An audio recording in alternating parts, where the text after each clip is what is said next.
एक बार शैतान ने अल्लाह रब्बुल आलमीन के दरबार में अर्ज किया, ऐ खुदा, मैं तुम्हारी कसम खाकर कह सकता हूँ कि अयूब नबी सिर्फ तुम्हारे द्वारा दी गई धन दौलत और आराम आशाइश की वजह से तुम्हारी इबादत करते हैं। अगर उनकी यह दौलत और सुख शांति खत्म हो जाए तो वह एक दिन भी तुम्हारी इबादत में नहीं लगे रहेंगे। ऐ खुदा, मुझे नबी पर हस्तक्षेप करने की ताकत दे। मैं देखना चाहता हूँ कि तुम्हारा अयूब नबी तुम्हारे प्रति कितना वफादार है। अल्लाह रब्बुल आलमीन ने शैतान को इजाजत दी और कहा, जाओ, तुम्हें नबी पर हस्तक्षेप करने की ताकत दी जाती है, जैसे चाहो नबी को आजमा सकते हो। शैतान अल्लाह ताला की दी हुई ताकत पाकर एक राहगीर का वेश धारण करके हजरत अयूब अलैहिस्सलाम के पास गया। हजरत अयूब अलैहिस्सलाम के पास जाकर उसने अपनी गरीबी जताई और कहा, हुजूर, मुझे कुछ दिन आपके घर रहने की अनुमति दीजिए। हजरत अयूब अलैहिस्सलाम को उस व्यक्ति पर शक हुआ क्योंकि उसके शरीर से एक प्रकार की तीव्र दुर्गंध आ रही थी। तब हजरत अयूब अलैहिस्सलाम ने उसकी यह अर्ज ठुकरा दी और कहा, मैं तुम्हें कुछ पैसे दे रहा हूँ, तुम कहीं और जाकर रहने का इंतजाम करो। शैतान हजरत अयूब अलैहिस्सलाम के इस व्यवहार से बहुत नाराज हुआ और मायूस होकर वापस चला गया। फिर उसने सोचा कि नबी को नुकसान कैसे पहुंचाया जाए। बहुत सोचने के बाद उसने तय किया कि नबी के फल के बगीचा में आग लगा देगा। जैसा सोचा वैसा किया। एक दिन शैतान ने नबी के फल के बगीचा में जाकर आग लगा दी।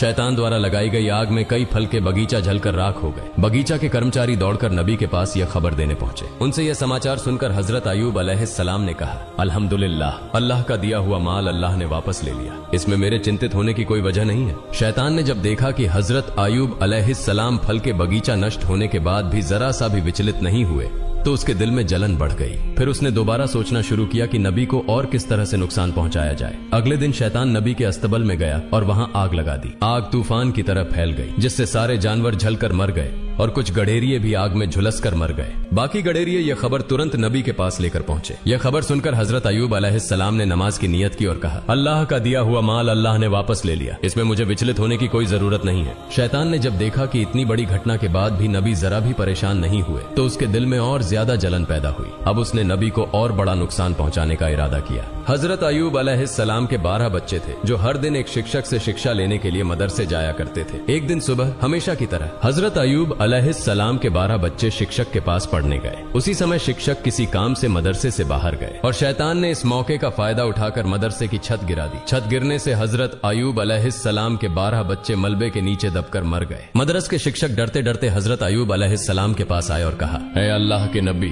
मैं किसी काम से बाहर गया था, इसी बीच इमारत की छत गिर गई और आपके 12 बच्चे उसमें दबकर चल बसे। यह सुनकर हजरत अयूब अलैहिस्सलाम ने कहा, सुभान अल्लाह, अल्हम्दुलिल्लाह, ला इलाहा इल्लल्लाह, अल्लाहु अकबर, अल्लाह का दिया हुआ माल अल्लाह ने वापस ले लिया, इसमें मुझे विचलित होने की कोई जरूरत नहीं है। शैतान ने जब देखा कि बच्चों की मौत के बाद भी हजरत अयूब अलैहिस्सलाम की ईमानदारी और अल्लाह पर विश्वास में कोई कमी नहीं आई तो वह जल भुनकर राख हो गया। अब वह और बड़ी हानि पहुंचाने की सोचने लगा। इसी दौरान हजरत अयूब अलैहिस्सलाम के दुश्मन नबी की इस कठिन परीक्षा को देखकर बेहद खुश हो रहे थे। नबी के नौकर चाकर और कर्मचारी नबी की इस दयनीय स्थिति को देखकर जहां जहां मौका मिला चले गए। नबी का घर, बागान, अस्तबल सब कुछ खाली और सुनसान हो गया। इस मौके का फायदा उठाकर दुश्मनों ने नबी की संपत्ति लूटना शुरू कर दिया। उन्होंने टूटे फूटे घर की सारी चीजें अपने कब्जे में ले ली। बागान में बचा हुआ फल और फसल लूटने के लिए उनके बीच झगड़े शुरू हो गए। सिर्फ एक हफ्ते के भीतर हजरत अयूब अलैहिस्सलाम की सारी आराम आशाइश, संतानें और संपत्ति खत्म हो गई। हजरत अयूब अलैहिस्सलाम की 4 पत्नियां थीं। उनमें से 3 झगड़कर और बहस करके नबी को छोड़कर चली गईं। सिर्फ हजरत रहीमा अलैहिस्सलाम उनके साथ रहीं। वह नबी को छोड़कर जाने वाली नहीं थीं। वह हर समय नबी के साथ खड़ी रहीं। देश के लोग नबी के नबूवत के दावे का मजाक उड़ाने और ताने देने लगे। कुछ ने कहा, अगर अयूब सच में अल्लाह के नबी होते तो उन पर ऐसा गजब क्यों आता? वह नबी नहीं है। उनकी झूठी नबूवत के दावे के कारण अल्लाह का गजब उन पर उतरा है। इधर नबी के अनुयायियों के बीच भी दरार पड़ने लगी। उनकी यह स्थिति देखकर शैतान भी पूरी तरह संतुष्ट नहीं हो सका, क्योंकि सब कुछ खत्म हो जाने के बावजूद हजरत अयूब अलैहिस्सलाम में कोई बदलाव नहीं आया। वह अपने इबादत खाने में पहले की तरह पूरी तल्लीनता से इबादत कर रहे थे, जैसे उन्हें अपने आसपास हुई तबाही की कोई खबर ही न हो। न उनके चेहरे पर मायूसी थी, न अफसोस का कोई निशान। नबी के इबादत खाने के पास से गुजरने वाले लोग उन्हें ताने देते हुए कहने लगे, ए अयूब, तुम नबूवत का दावा करके बर्बाद हो गए। तुम्हारे लिए नबूवत का दावा छोड़ देना ज्यादा बेहतर होता। हम न नबी हैं न गजब का शिकार हुए हैं। लोग और भी कई तरह की ताने और अपमानजनक बातें नबी के खिलाफ कहते रहे, लेकिन हजरत अयूब अलैहिस्सलाम ने इन बातों पर कोई ध्यान नहीं दिया।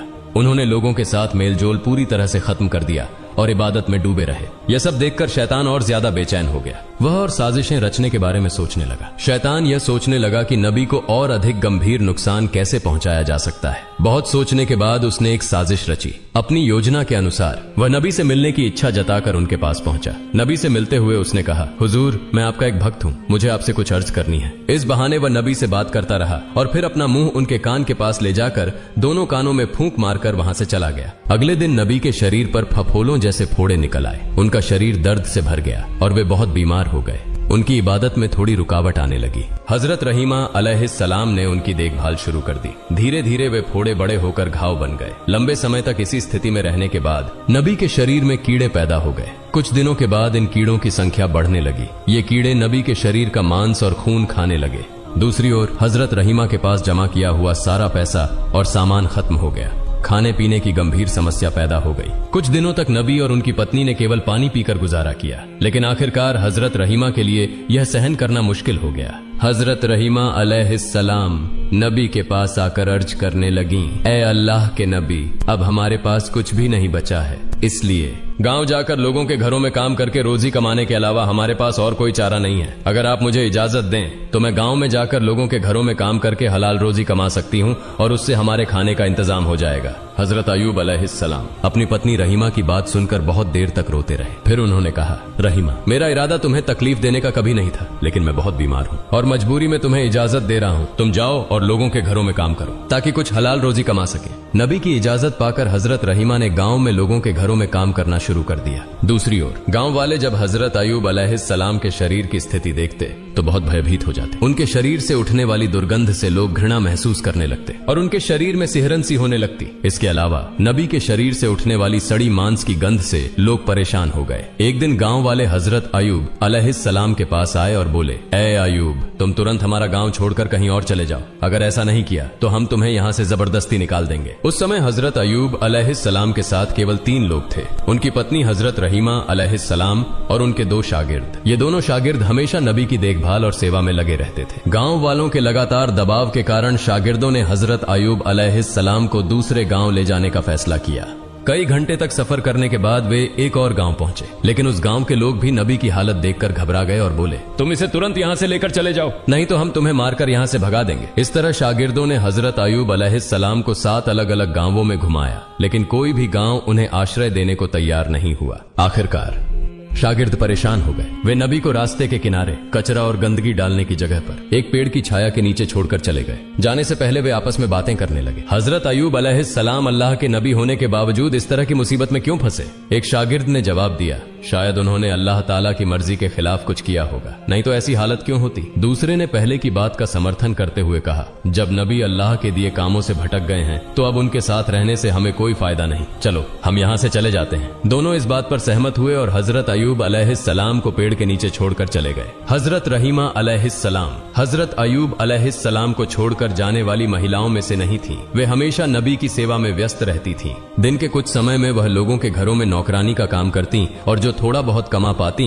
उससे अपने पति के लिए दवा और भोजन का इंतजाम करती थी। इस तरह समय बीतता रहा। हजरत अयूब अलैहिस्सलाम के शरीर से कभी कुछ कीड़े मर जाते तो कभी नए कीड़े पैदा हो जाते। उनके शरीर पर कीड़ों की संख्या लगातार बढ़ती ही जा रही थी। उनके शरीर पर अब केवल हड्डियां और थोड़ा सा मांस ही बचा था। एक दिन उनके शरीर से कुछ कीड़े गिरकर जमीन पर आ गए। तब हजरत अयूब अलैहिस्सलाम ने अपनी पत्नी रहीमा अलैहिस्सलाम को बुलाकर कहा, रहीमा, इंसान मिट्टी से बना है और मरने के बाद उसका शरीर फिर मिट्टी में बदल जाता है। अगर मेरे शरीर का मांस और खून अल्लाह के इन कीड़ों की भूख मिटाने में काम आ रहा है तो इसमें कोई आपत्ति नहीं होनी चाहिए। कम से कम इससे इन्हें भोजन मिल रहा है। जो कीड़े मेरे शरीर से गिरे हैं उन्हें वापस उठाकर मेरे शरीर पर रख दो ताकि उन्हें अपना भोजन पूरा मिल सके। हजरत रहीमा अलैहिस्सलाम ने अपने पति के आदेश का पालन किया और गिरे हुए कीड़ों को उठाकर फिर से उनके शरीर पर लगा दिया। एक दिन हजरत रहीमा अलैहिस्सलाम गांव गईं, लेकिन उन्हें कोई काम नहीं मिला। इस वजह से वे बहुत चिंतित हो गईं। उनके मन में बार बार यह सवाल उठ रहा था कि आज वे अपने पति को खाना कैसे खिलाएंगी। उन्होंने पूरे गांव में काम ढूंढने के लिए बहुत कोशिश की, लेकिन कहीं भी उन्हें काम नहीं मिला। आखिरकार वह एक महिला के पास गईं और उनसे कहा, हे सम्मानित महिला, क्या आप मुझे आज के लिए कुछ पैसे उधार दे सकती हैं? मैं कल आपको ये पैसे वापस कर दूंगी। मेरा पति बहुत बीमार है और मैं आज कोई काम नहीं ढूंढ पाई हूँ। अगर आप मुझे कुछ पैसे उधार देंगी तो मैं अपने पति के लिए दवा और खाना ला सकूंगी, नहीं तो उन्हें भूखा रहना पड़ेगा। कृपया मुझ पर दया करें। महिला ने हजरत रहीमा अलैहिस्सलाम की बात सुनकर कहा, मैं किसी को पैसे उधार नहीं देती। मैंने पहले बहुत से लोगों को पैसे उधार दिए हैं,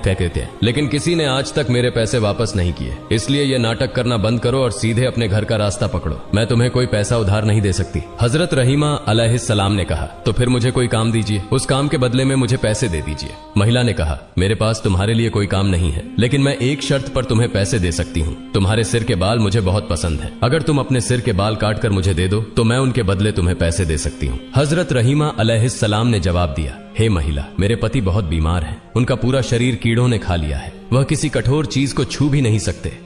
जब वह बिस्तर से उठते हैं तो मेरे बाल पकड़कर सहारा लेते हैं। अगर मैं अपने सिर के बाल काटकर तुम्हें दे दूं तो मेरे पति बिस्तर से कैसे उठेंगे? इस पर महिला ने कहा, ठीक है, तो तुम अपने सिर के आधे बाल काटकर मुझे दे दो, मैं उनके बदले तुम्हें पैसे दूंगी। हजरत रहीमा अलैहिस्सलाम ने चारों तरफ से लाचार होकर महिला की इस शर्त को मान लिया। उन्होंने अपने सिर के आधे बाल काटकर महिला को दे दिए और बदले में कुछ पैसे लिए। उन पैसों से उन्होंने अपने बीमार पति के लिए भोजन और दवा खरीदी और घर की ओर चल पड़ी।